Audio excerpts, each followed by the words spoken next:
बोला बाबा डमरू वाले की जय।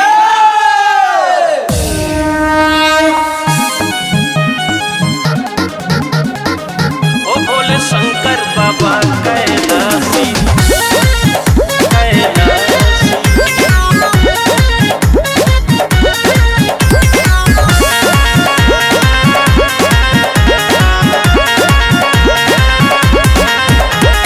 गले साहब की माला जो पी गए विष का प्याला है कंचन नैन विशाला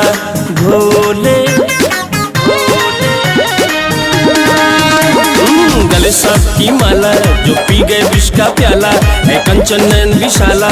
भोले है जटा में मैया गंगा जो रहता मस्त मलंगा जो नाम लेवे से चंगा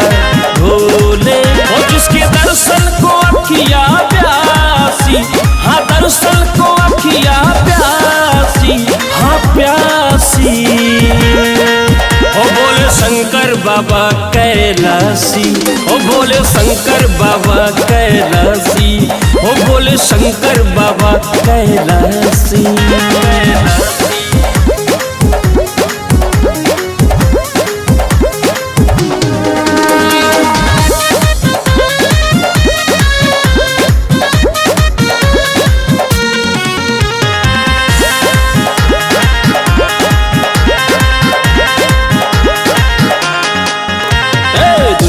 तेरी दीवानी तेरी महिमा जिसने जानी वो तो अमर हो गया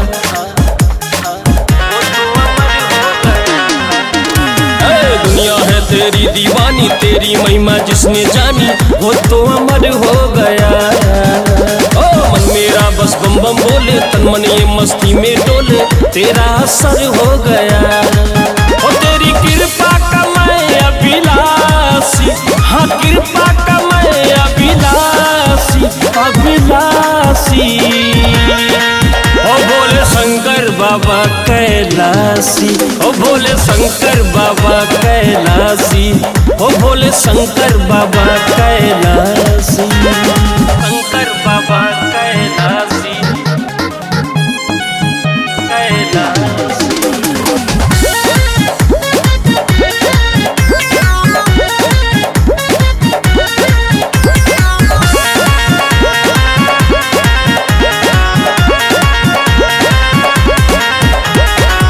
अंतर्यामी तू देव दानों का स्वामी तुझसे सुबह शाम है तुझसे सुबह शाम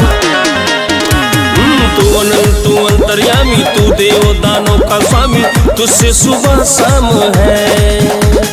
चारों ओर तेरी ही सत्ता तुझको भावे बेल का पत्ता तुझसे ही आदम है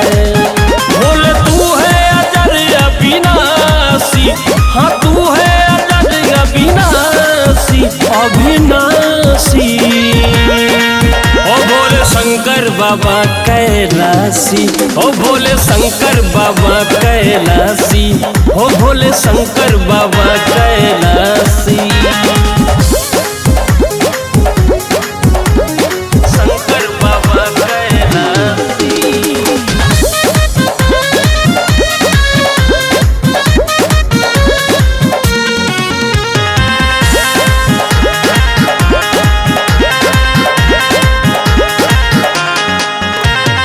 ओमकार तू गंगाधर है तुझसे ही नदियाँ सागर है तुझसे ही संसार है तुझसे ही संसार